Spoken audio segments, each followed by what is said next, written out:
Hai listeners, semoga keberuntungan selalu menyertai kalian semua. Balik lagi bersama Mimin di sini. Kali ini kita akan melanjutkan kisah Bai Chuan untuk menjadi naga. Biar kalian gak penasaran dengan lanjutan kisahnya, yuk langsung saja menuju ke videonya.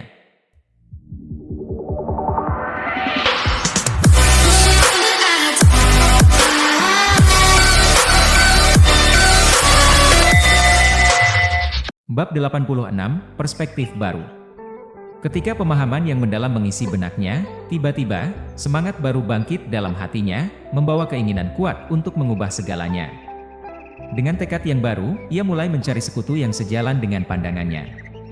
Satu bara kayu mungkin lemah, tetapi tiga bara kayu bersama-sama bisa menciptakan nyala yang berkobar.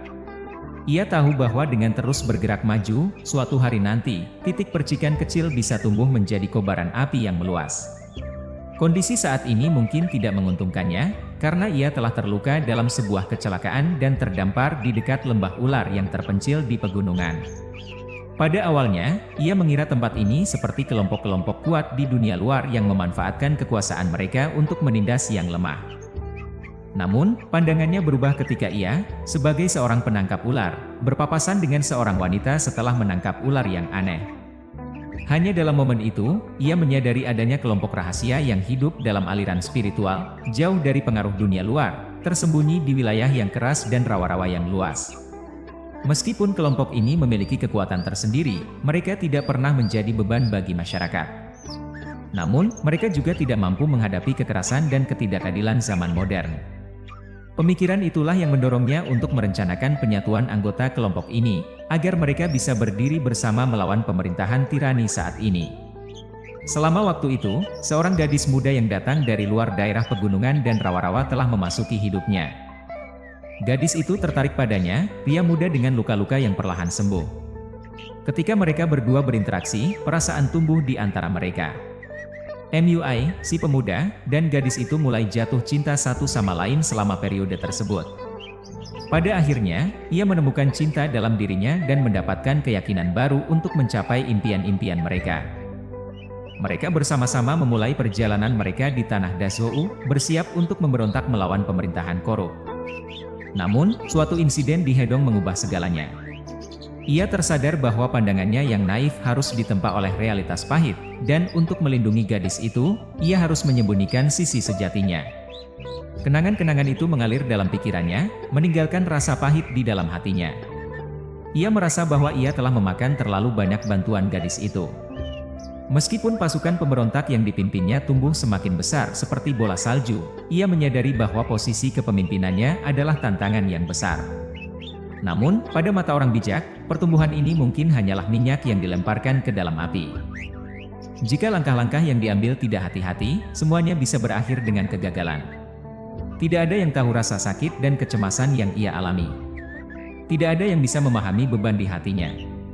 Dalam hari-hari dan malam-malam yang ia habiskan berpikir tentang Dazhou yang besar dan kokoh, yang telah berdiri teguh selama ribuan tahun, ia merasakan sesak yang tak terungkapkan dalam dadanya. Pasukan yang besar dan kuat dengan kekuatan tak terbayangkan, bagaimana bisa kelompok kecil seperti miliknya, yang terdiri dari individu-individu terpencar dan kecil, bertahan melawannya. Apalagi di dalam kelompoknya, ada yang tidak berpikir serupa. Memimpin dan mengkoordinasi semakin sulit seiring bertambahnya anggota. Ada yang memiliki niat jahat, ada yang main dua kaki, dan ada yang hanya mencari keuntungan pribadi. Ragam karakter yang berbaur. Dan itulah mengapa ia merasa perlu menyembunyikan identitas sejati dari gadis cantik di hadapannya. Seorang wanita muda jauh lebih mencolok daripada seorang wanita tua yang hampir mati. Setidaknya, tidak akan mudah bagi siapapun untuk membunuh seorang wanita tua yang rapuh. Sekarang, hadirnya gadis cantik di hadapannya memberinya semacam harapan. Ada 5 tahap dalam perjalanan ini. Apabila seluruh rekannya mencapai tahap kelima, mereka akan memiliki keyakinan untuk melawan pemerintahan Dazhou. 5 tahap merupakan batas yang amat sulit dicapai, langkah-langkah ini menguji batas manusia. Setelah melewati tahap ini, mereka akan menghadapi transformasi yang merubah mereka menjadi makhluk yang lebih dari manusia, mengalami perubahan drastis dalam diri mereka. Berdasarkan pengetahuannya, 4 tahap berikutnya akan mengubah tubuh mereka secara menyeluruh, menjadikan mereka makhluk yang hampir seperti binatang, tetapi memiliki kebijaksanaan. Namun, meskipun mencapai puncak 9 tahap, mereka tetap tidak tak terkalahkan. Cedera masih mungkin dan kelelahan tetap menghantui mereka. Luka-luka tersebut membuka peluang bagi musuh, memungkinkan anggota kelompoknya yang sudah mencapai tahap kelima untuk melibatkan musuh sampai mati. Semangat pria itu berkobar, melihat harapan di hadapannya. Tidak pernah sebelumnya kesempatan menggulingkan Dazhou terasa begitu dekat. Dan semua ini berawal dari hadirnya gadis cantik di hadapannya. 5 tahap. Selama seluruh rekan mereka mencapai 5 tahap, keyakinan untuk melawan Dazhou akan menguat. Kelima tahap ini adalah batas yang sangat sulit dicapai, langkah ini mencapai batas kemampuan manusia. Setelah mencapai langkah ini, perubahan drastis mengubah mereka menjadi entitas yang hampir tak terjangkau oleh manusia, mengalami alienasi yang signifikan. Berdasarkan pengetahuannya, 4 tahap berikutnya akan mengubah mereka sepenuhnya, menjadikan mereka makhluk yang hampir seperti binatang, tetapi dengan kebijaksanaan.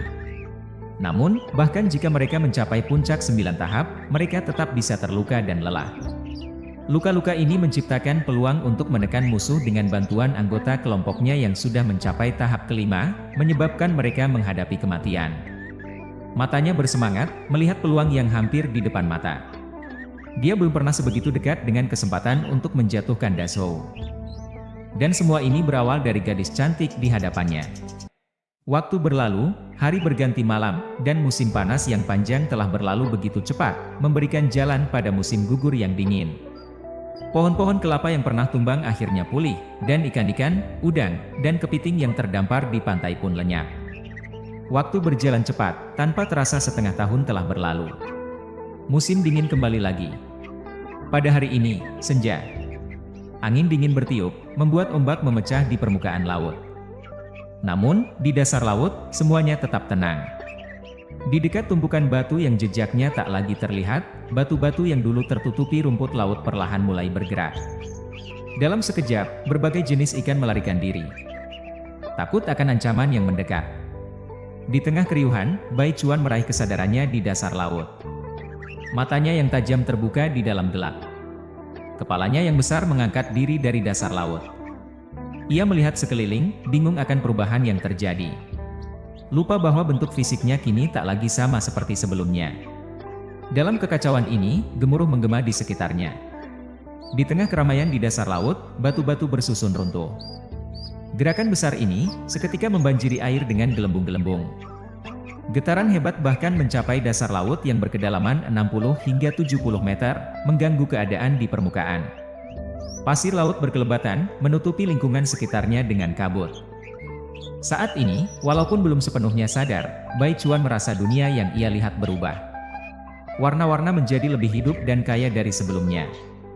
Jika sebelumnya, pandangannya seakan melihat melalui kabut, kini ia telah melepaskan kabut itu dan mengenakan kaca pembesar yang bisa diatur sesuai keinginan, memungkinkannya melihat dunia dengan lebih jelas. Apa yang ia lihat bisa berubah sesuai pikirannya, seperti fokus kamera yang bisa diatur, membawanya kepada pandangan yang lebih jelas dan terperinci. Dia bisa melihat dengan jelas jika dia mau. Warna-warna yang indah itu seperti menyihir mata dan memberitahunya tentang keindahan dunia ini. Seperti telah memasuki dunia yang berbeda, dunia yang lebih indah. Bab 87, Naga di Laut ingin merentangkan sayapnya. Saat itu, dia memperhatikan fluktuasi berbagai elemen dalam laut, ultraviolet, inframerah, garis medan geomagnetik, serta warna-warna merah, biru, dan hijau yang dapat dilihat oleh matanya sebelumnya. Tiba-tiba, ada lonjakan cahaya yang luar biasa di sekitar. Dia benar-benar dapat merasakan bagaimana cahaya bekerja. Ini bukan sekadar melihat cahaya seperti sebelumnya, ini adalah lonjakan cahaya. Orang yang belum pernah mengalami sensasi ini tidak akan bisa benar-benar memahaminya. Seperti telah pindah dari udara ke laut, apakah manusia pernah melihat udara dengan cara khusus? Apakah mereka bisa melihat jejak udara? Tidak. Mungkin hanya ketika angin mengibaskan dedaunan yang jatuh, mereka bisa tidak langsung melihat arus udara dengan bantuan dedaunan yang jatuh. Namun, di saat ini, naluri Bai Chuan memungkinkannya melihat jejak lonjakan cahaya. Jejak ini tampak seperti pusaran kecil, berputar dengan perlahan di dalam air, dan menghilang perlahan.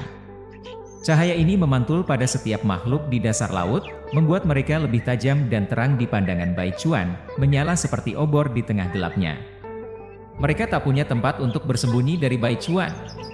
Bahkan jika bersembunyi dalam gua, pusaran lonjakan cahaya masih bisa masuk lewat celah-celahnya.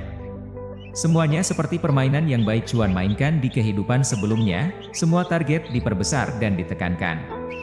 Sementara itu, lapisan demi lapisan gelombang suara transparan spontan muncul dari mulut Bai Chuan, merambat ke segala arah. Ketika bertemu hambatan, gelombang suara tersebut memantul dan memasuki telinganya dengan beragam informasi. Saat ini, dunia transparan dan jelas terbuka di pikirannya.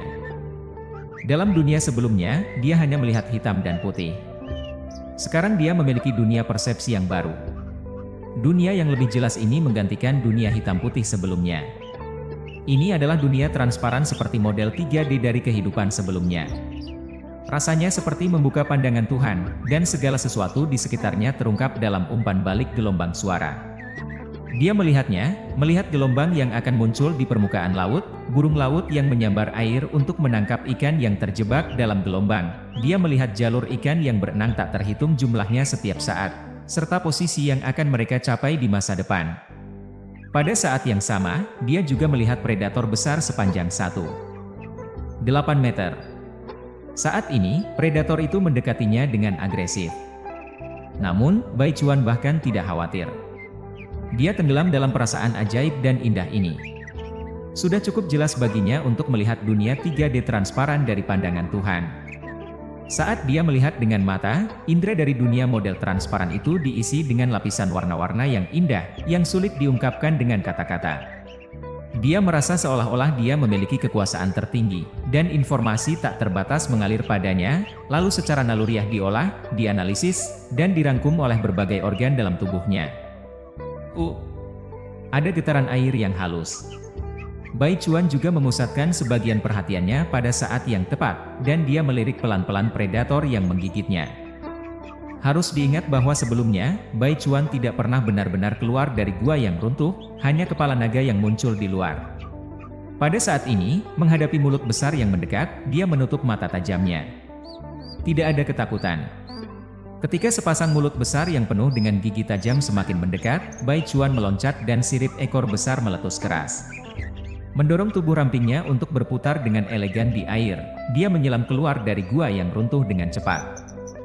Selama proses ini, dia bergerak seperti naga baja, tubuhnya terasa bebas dari gigitan mulut yang berbahaya, perlahan tapi mantap. Akhirnya, saat sirip ekor bulan sabit melewati mulut besar itu, Bai Chuan mengayunkan ekor lagi. Boom! Suara keras terdengar, bahkan di dalam air. Di tengah kegaduhan itu, sirip ekor bulan sabit yang anggun memberikan pukulan kepada pemilik mulut besar itu.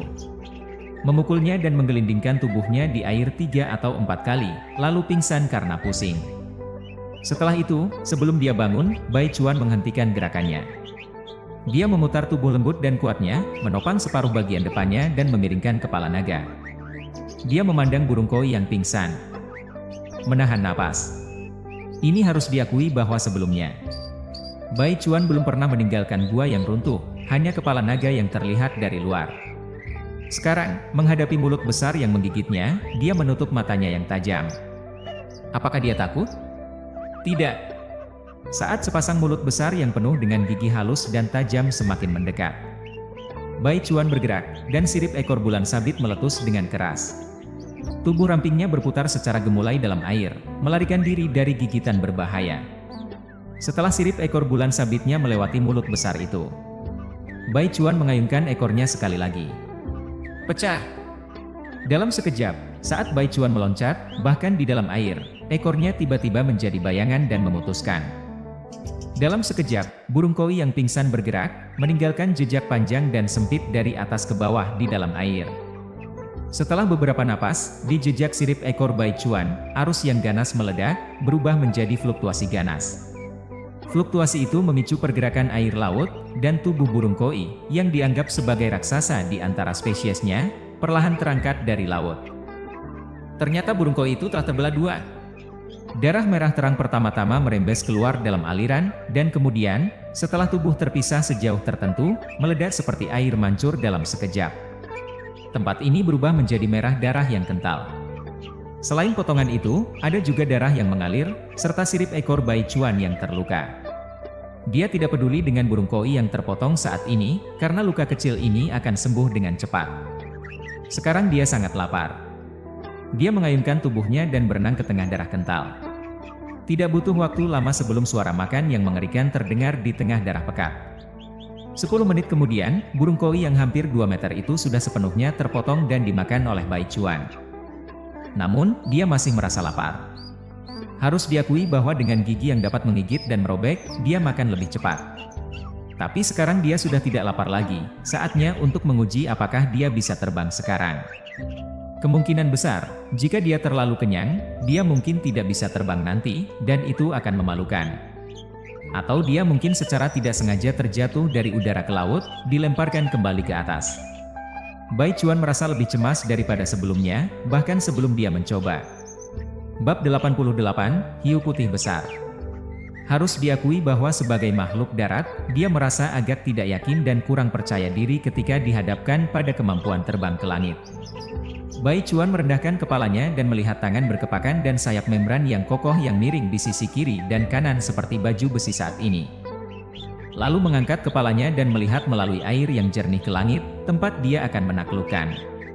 Menghembuskan napas dalam-dalam, dengan serangkaian gelembung udara, Bai Chuan meredam rasa gugupnya. Pada saat ini, matanya kembali mendapatkan ketenangan lagi.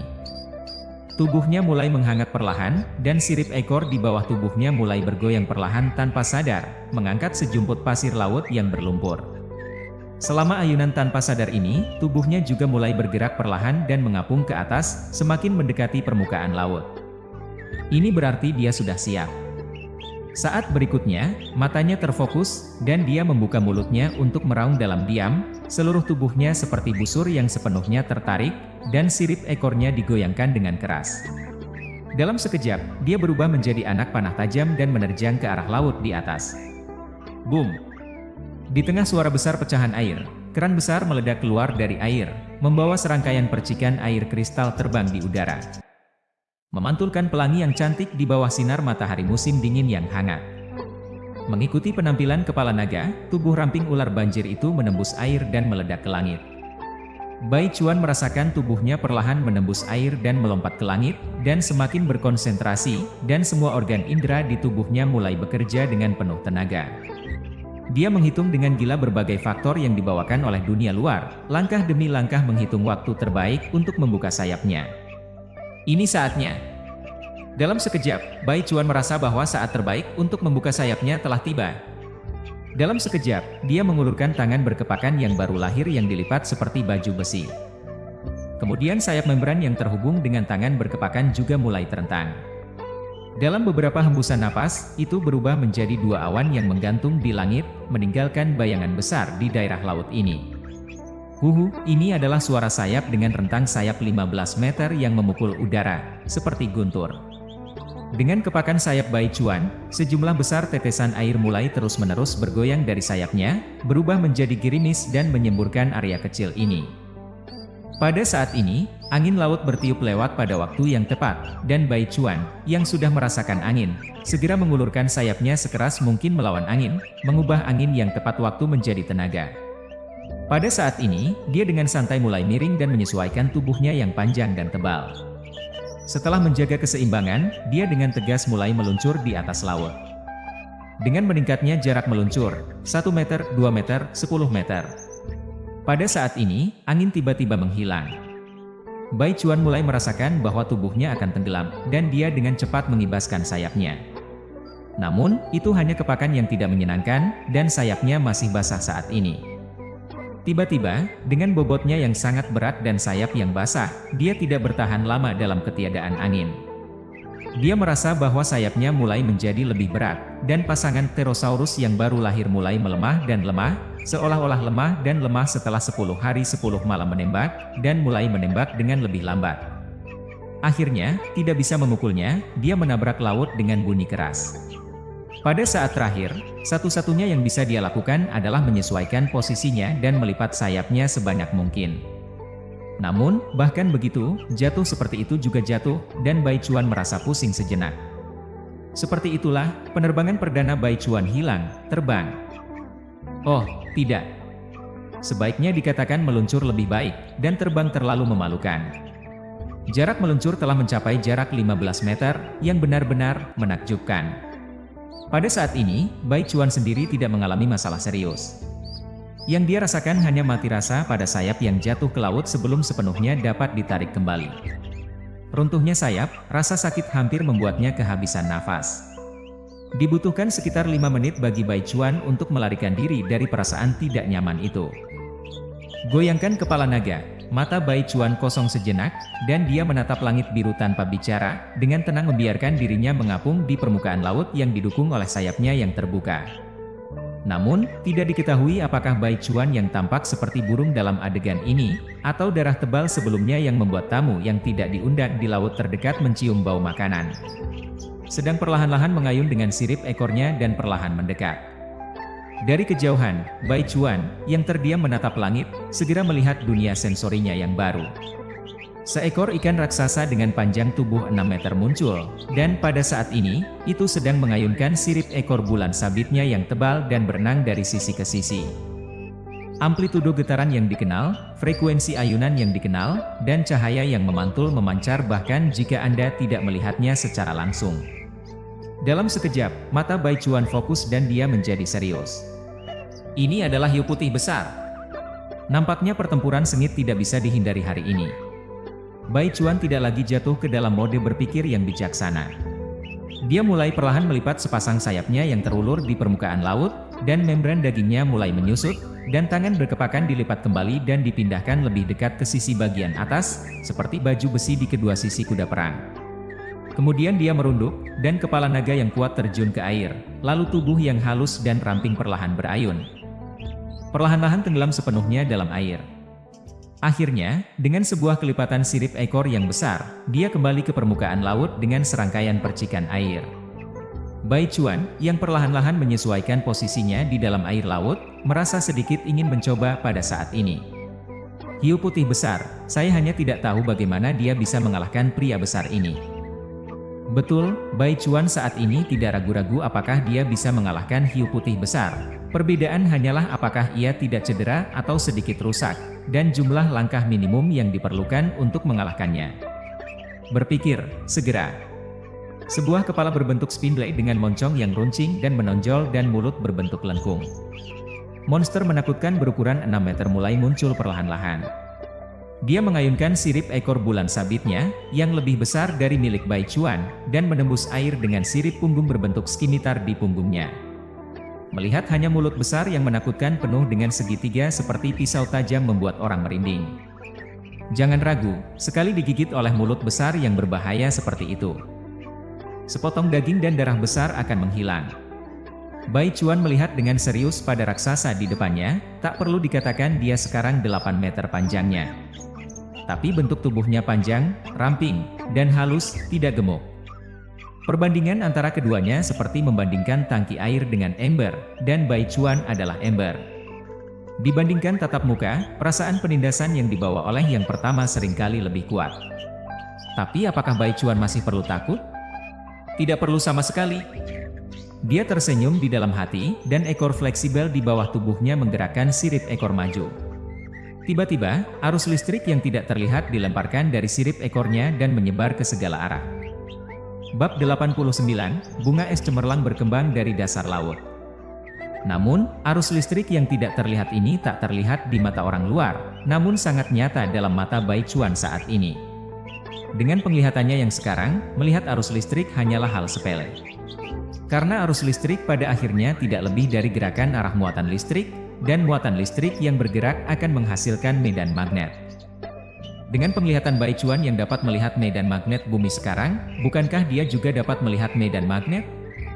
Oleh karena itu, dia tidak perlu melihat muatan-muatan kecil itu secara fisik sama sekali, dia hanya perlu melihat perubahan medan magnetik, dan kemudian dia bisa melihat jalur pergerakan arus secara tidak langsung. Dalam sekejap, arus melewati seekor ular dan seekor hiu. Tiba-tiba, hiu putih besar itu berhenti, jelas terkejut. Namun segera, hanya dalam beberapa detik, hiu putih besar terlihat pulih kembali, dan kali ini mulai marah. Jelas karena rangsangan arus listrik, menjadi semakin marah. Namun bagi Bai Chuan yang sudah lama menggunakan arus listrik, apakah dia tidak tahu? Tidak. Dia tahu. Ini bukanlah kali pertama dia menggunakan arus listrik untuk menghadapi mangsa besar. Dia sudah tahu bahwa arus saat ini yang baru saja mencapai 800 volt, tidak berarti apa-apa bagi predator besar itu. Betul, sekarang arus listriknya hampir mencapai 800 volt yang didorong oleh tubuhnya. Namun itu tidak cukup. Kecuali itu adalah pelepasan berkelanjutan, tapi kemudian, lebih baiklah Bai Chuan mendekat dan menggigit mangsanya untuk merobeknya, atau mencakar atau membekukan dengan racun es. Mungkin dengan cara ini efisiensinya akan sedikit lebih cepat.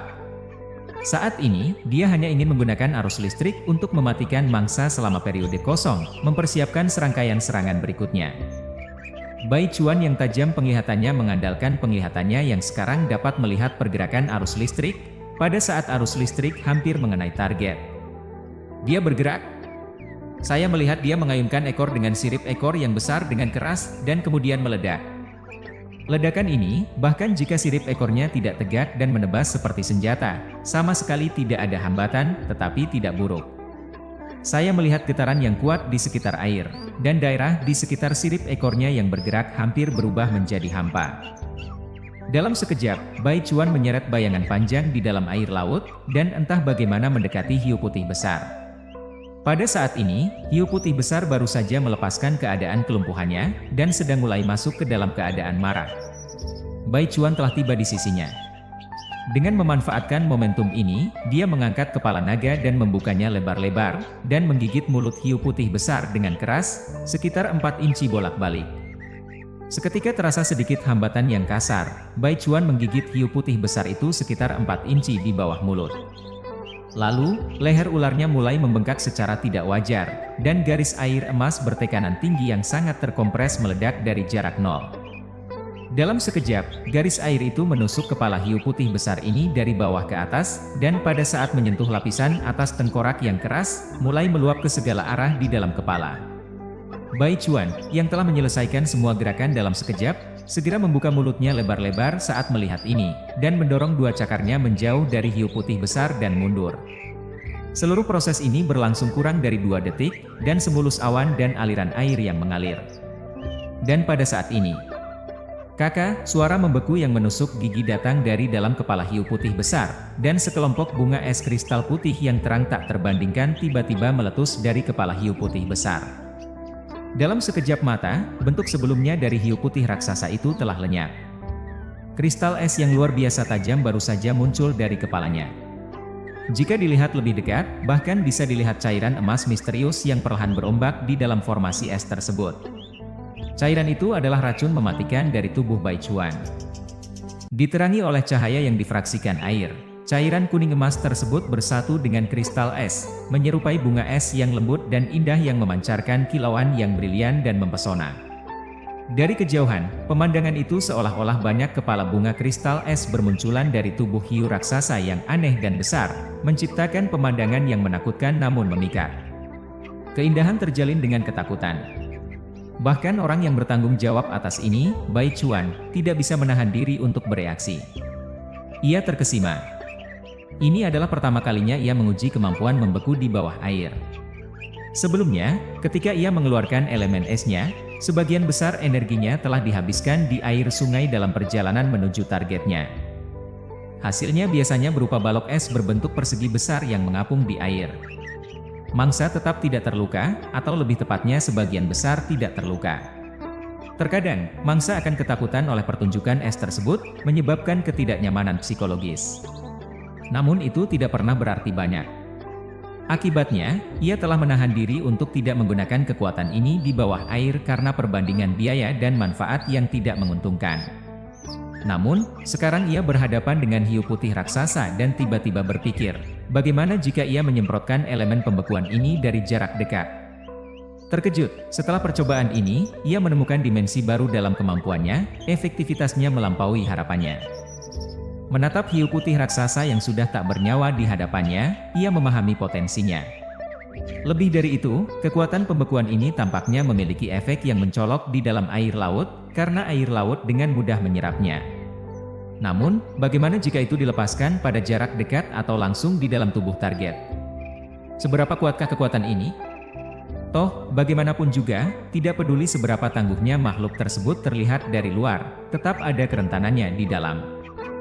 Sekarang, hasil dari serangan yang difokuskan pada kerentanannya ditampilkan dengan jelas di hadapannya. Salah satu spesies dominan di lautan telah dilumpuhkan oleh gerakannya di dalam air. Kepala makhluk itu hancur sampai-sampai penampilannya yang asli tidak bisa dikenali. Menggumuli hal ini, Bai Chuan menyadari bahwa mungkin ia perlu menyempurnakan penerapan berbagai kekuatannya. Mungkin ia perlu meluangkan waktu di masa depan untuk mempelajari dan lebih memahami cara menggunakan kemampuannya. Namun, ini tidak sepenuhnya kesalahannya. Meskipun ia telah lama berada di dunia ini, sebagian besar waktunya telah dihabiskan untuk evolusi. Terbenam dalam pemikiran, Bai Chuan menghela nafas perlahan saat ia menatap hiu putih raksasa di hadapannya. Mempertimbangkan rencananya untuk terus bereksperimen dengan terbang, ia memutuskan untuk tidak terlalu berlebihan dalam makan, agar tidak muntah saat mencoba terbang. Namun, peluang untuk mempelajari kemampuan hiu putih raksasa tidak boleh dilewatkan, jadi ia menggigit. Dengan pikiran itu, Bai Chuan kembali mengayunkan sirip ekornya dan mendekat. Lalu, ia membuka mulut naga yang kuat dan merobek sekaleng darah dan daging dengan intensitas tanpa ragu. Setelah beberapa kali mengunyah, ia menelan seluruhnya, seperti mengonsumsi buah kurma. Melihat kepala hiu putih raksasa yang membeku, meskipun hancur oleh kristal es, kepalanya masih terbungkus es. Namun, jejak darah masih merembes keluar. Dan saat ia menggigit lagi, darah mulai perlahan-lahan beredar di dalam air. Bab 90, penggunaan lain dari beku, mutasi dasar lautan. Jika ini terjadi di masa lalu, mungkin dia takkan begitu memperdulikan masalah kecil seperti darah yang melarikan diri. Cukup dengan menyebarkan dan menarik predator lain untuk memberinya makan ekstra. Namun, saat ini, dia bersiap untuk melanjutkan uji coba kelayakan terbang, sehingga perlu meminimalkan munculnya target lain yang mengganggu. Jadi, sepertinya dia harus membekukan makhluk besar ini, agar tidak berdarah dan menarik hiu lain atau ikan karnivora besar lainnya yang bisa memengaruhinya.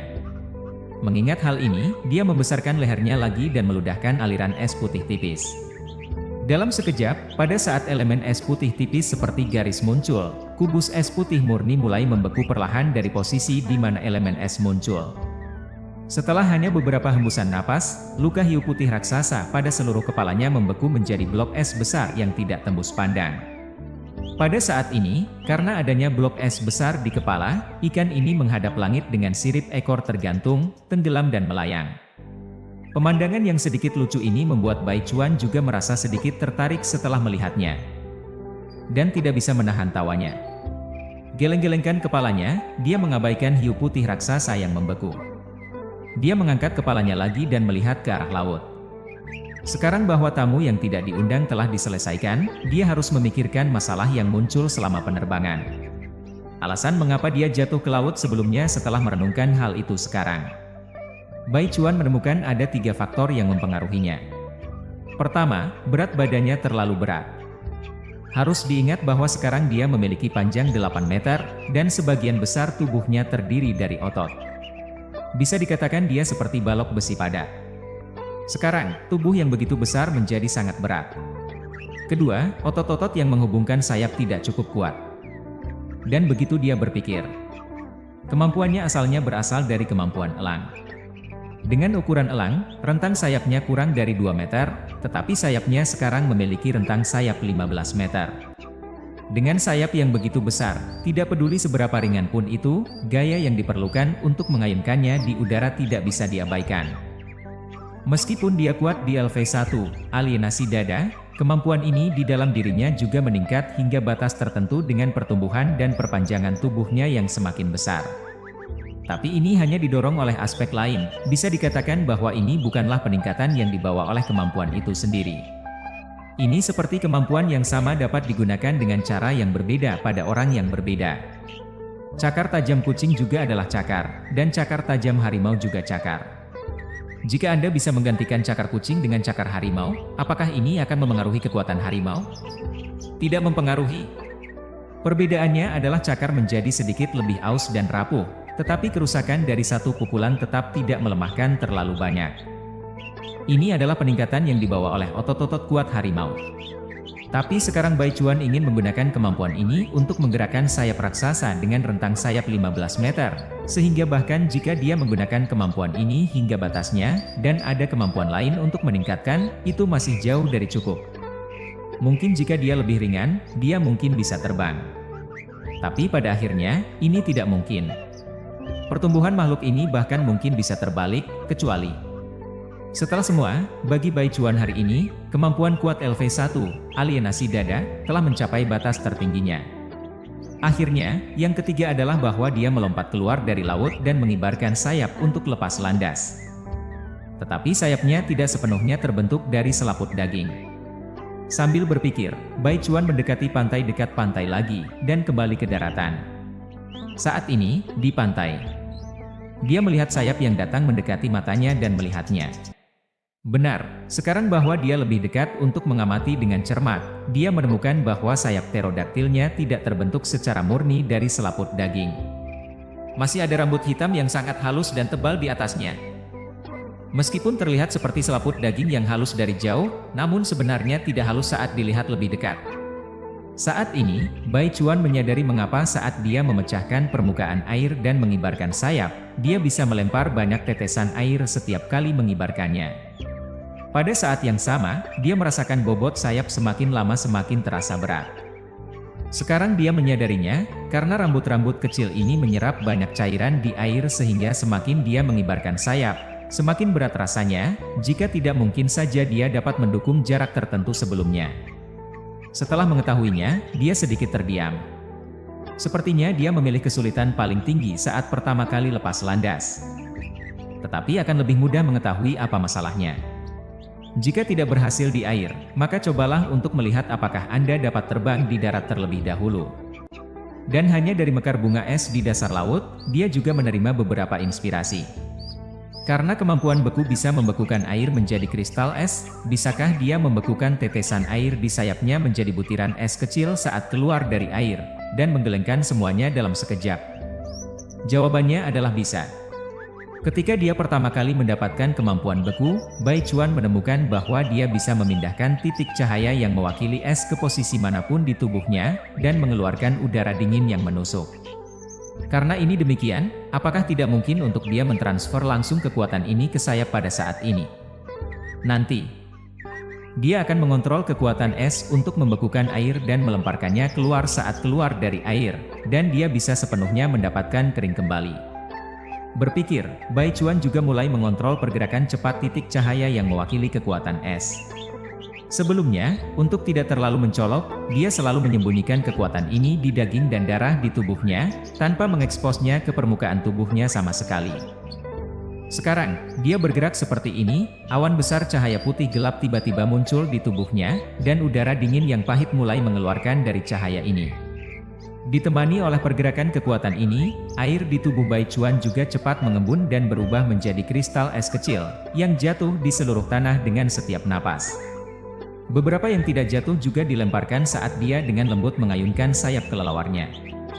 Biasanya, jika itu adalah kemampuan membekukan biasa, mungkin hanya akan membentuk potongan es besar yang menempel pada sayapnya, meningkatkan beban. Namun, kemampuan membeku yang dia gunakan berasal dari titik cahaya es, dan kekuatan aneh ini bisa dimanipulasi secara halus sesuai dengan niatnya. Jadi, setelah hanya beberapa hembusan napas, Bai Chuan menemukan bahwa seluruh tubuhnya telah kembali kering. Pada saat ini, sayapnya bersinar dengan cahaya putih yang mempesona karena pengumpulan kekuatan es. Tiba-tiba, di pantai, kepala naga, tubuh ular, cakar elang, sayap kelelawar. Seperti dewa ular berbulu dan monster Yinglong mitos yang berdiri di pantai, di bawah sinar matahari, sisik keras di seluruh tubuh dan sayap yang terentang seperti awan yang menggantung dari langit bahkan lebih mempesona. Saat ini, sepertinya mitos sedang muncul kembali. Dengan mengayunkan sayapnya beberapa kali dengan ringan, Bai Chuan merasa sayapnya lebih rileks dari sebelumnya, seolah-olah gunung di punggungnya telah dilepaskan olehnya. Segera, Bai Chuan yang penuh keyakinan mulai mengibarkan sayapnya tanpa henti. Namun, yang diberikan padanya hanya pasir halus yang ditiup oleh ayunan sayap. Dia sendiri hanya naik sedikit. Oke, agak canggung, Bai Chuan melihat sekeliling, tentu saja tidak ada yang melihat, kan? Jika tidak, dia akan membunuh orang untuk membungkamnya. Menggeleng-gelengkan kepalanya, akhirnya Bai Chuan menemukan bahwa jika dia ingin lepas landas, dia masih harus melompat. Dia melihat cakar belakang barunya, yang merupakan sepasang cakar yang lebih tebal dan kuat daripada cakar depan, cukup untuk mendukung bobotnya yang berat. Itulah sebabnya sirip ekornya tidak perlu lagi istirahat di tanah untuk memengaruhi pergerakannya. Setelah sedikit bergerak, Bai Chuan dengan tegas melihat ke depan pantai berpasir yang lembut. Sepertinya dia masih perlu mengubah posisinya. Terlalu lembut di sini, sulit untuk menggunakan kekuatan, lebih baik menjauh. Dia melihat ke atas dan melihat sekeliling, dan tidak butuh waktu lama sebelum dia menemukan sudut pulau yang jauh, di mana ada jalan yang sangat datar, dan ujung jalan mengarah ke arah laut. Dalam sekejap, mata Bai Chuan berbinar-binar. Bukankah ini harta yang datang dari langit? Cocok sekali baginya untuk berlatih lepas landas. Setelah membaca ini, dia mulai berjalan langkah demi langkah dengan cakar belakang barunya dan cakar depannya. Harus dikatakan bahwa setelah terbiasa merangkak begitu lama, dia kembali berjalan seperti makhluk berempat kaki. Bai Chuan selalu merasa sedikit aneh, seolah-olah setiap dari empat kakinya memiliki ide mereka sendiri dan pergi sendiri. Ini bukan berbicara terbata-bata, karena evolusi dari panel tidak pernah memungkinkan dia memiliki situasi yang perlu disesuaikan.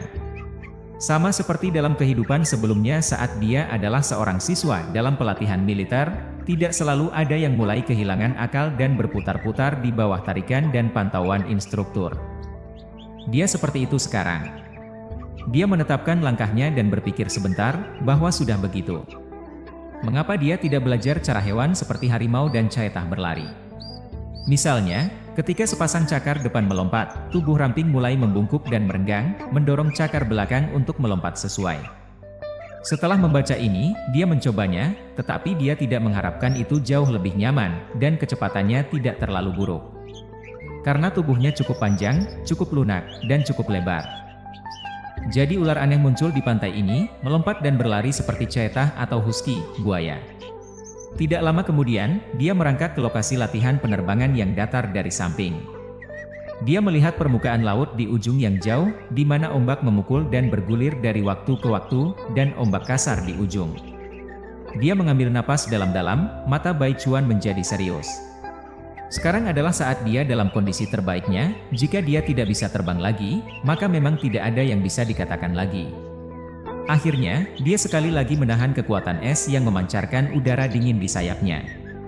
Karena dia tiba-tiba mengingat sedikit pengetahuan yang dipelajari dalam kehidupan sebelumnya, udara panas naik. Dan udara dingin turun. Tidakkah akan bodoh baginya untuk menghidupkan AC dan memberikan lebih banyak beban pada sayapnya? Semuanya sudah siap, saat ini. Kepala naga yang diangkat Bai Chuan juga perlahan turun, tidak lagi mempengaruhi kelenturan seluruh tubuh. SSSSH. Setelah suara menembus udara, Bai Chuan berlari dengan kecepatan penuh.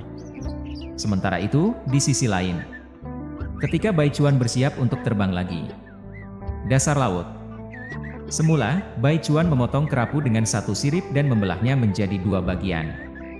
Di dalam air laut, tetesan cairan merah cerah yang sangat kental terus-menerus tenggelam dan mengapung di air, dan sekitarnya tertutupi dengan benang-benang longgar. Itu adalah tetesan cairan kental, yang perlahan terurai dan terbentuk oleh air laut. Saat ini, area kecil ini diubah menjadi lapangan benang-benang oleh beberapa tetes cairan ini. Dengan kepergian Tuan di sini, mungkin karena rasa peringatan bawaan yang dibawa oleh makhluk raksasa yang besar itu pergi. Beberapa tetes cairan misterius ini mulai memancarkan aroma yang sangat menggoda. Nafas dengan cepat tersebar di dalam air laut. Tidak lama kemudian, saya melihat celah-celah karang di sekitarnya. Sebuah kelompok besar ikan kecil transparan tertarik.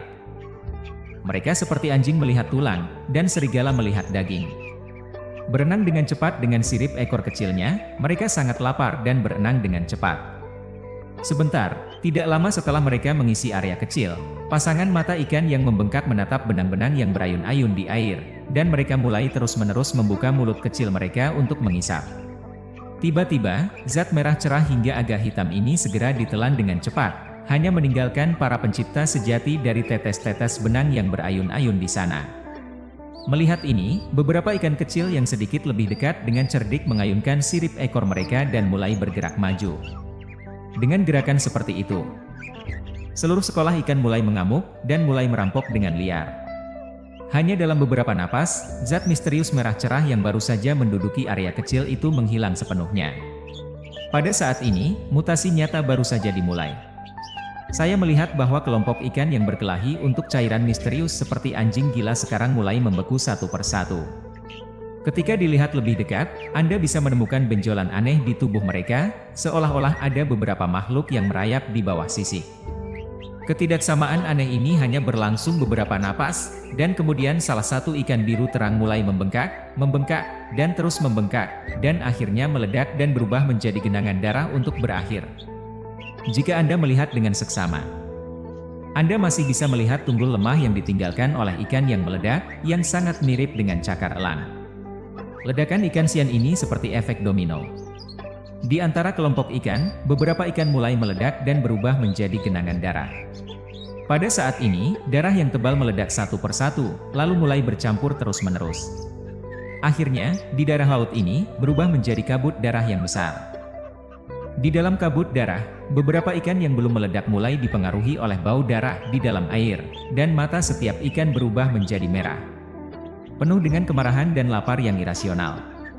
Mereka mulai mengayunkan sirip mereka satu persatu, menggigit ke arah cungkil aneh yang tersisa setelah ledakan, atau terus membuka dan menutup mulut mereka untuk menelan dan menyaring air laut yang penuh dengan cairan merah cerah.